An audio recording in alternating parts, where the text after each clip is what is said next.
যে কোনো তেলে এই আয়াত পড়ে ফু দিন, চুল বড় হবে, চুল পড়া বন্ধ হবে ইনশাআল্লাহ। যে কোনো তেল, আপনি যে তেল ব্যবহার করেন, ইউজ করেন, এই তেলে আপনি এই দোয়াটি পড়ে আপনি ফু দিয়ে যদি ব্যবহার করেন তাহলে চুল ঘনত্ব হবে এবং লম্বা হবে, এর থেকে চিরতরে মৃত্যু পর্যন্ত আপনার চুল পড়া বন্ধ হয়ে যাবে। যেই জায়গায় মেন চিকিৎসা, আসল চিকিৎসা যেটা, সেটা কোরআনী চিকিৎসা। এই কোরআনী চিকিৎসা বাদ দিয়ে আপনি পৃথিবীর যত চিকিৎসা করবেন, আমি বলবো না যে ভালো হবে না, কারণ মানুষ যাই করুক না কারো, প্রত্যেকটা জিনিসের ভিতরে আল্লাহর কোনো না কোনো সাহায্য সহযোগিতা ছাড়া মানুষ কিছু করতে পারে না।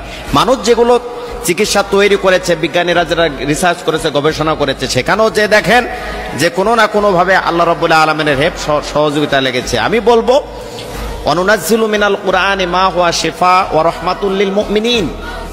মুমিনদের জন্য কোরআনুল কারীমটা হচ্ছে শিফা, মুমিনদের রোগ মুক্তির কারণ। মুমিনেরা যদি এই কোরআন থেকে শিক্ষা নেয়, মুমিনেরা যদি, ইমানদারেরা যদি কোরআন থেকে আমল নেয়, মুমিনেরা কোরআন থেকে চিকিৎসা পাবে।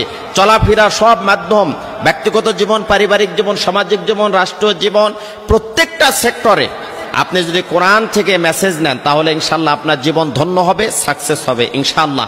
চুল যাদের পড়ে যাচ্ছে, চুল পড়ে গেলে দেখুন এই মানুষের সৌন্দর্যতা নষ্ট হয়ে যায়।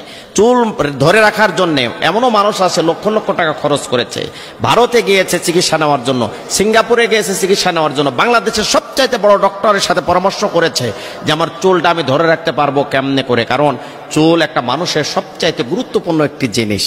মানুষের যতগুলো গুরুত্বপূর্ণ জিনিস আছে তার ভেতর একটি গুরুত্বপূর্ণ জিনিস হচ্ছে মাথার চুল। সৌন্দর্য বৃদ্ধি করে, মাথার চুল থাকলে একটা মানুষকে মানিয়ে যায়। এজন্য চুল ধরে রাখার জন্য আমি যেই কোরআন থেকে যে মেসেজ দিব, এটা যদি আপনি সেইভাবে আমল করতে পারেন, সুন্দরভাবে আমল করতে পারেন, বিশ্বাসের সাথে আমল করতে পারেন, নিয়ম মেনটেন করে যদি আমল করতে পারেন, ইনশাআল্লাহ আপনি কাঙ্ক্ষিত ফলাফল পাবেন, আপনার সফল এখান থেকে পাবেন, আপনি সফল হবেন, আপনার চুল পড়া বন্ধ হবে ইনশাআল্লাহ। আল্লাহর উপর বিশ্বাস, তাওয়াক্কুল রেখে আমি বলতে পারি, এই আমল করার পরে অনেকেই বলেছে যে হুজুর আপনি এটা নিয়ে একটু কথা বলেন মিডিয়াতে, যার কারণে বলছি। অনেকেই এখান থেকে কিন্তু কোরআনের আমল করে অনেকেই সফল হয়েছে।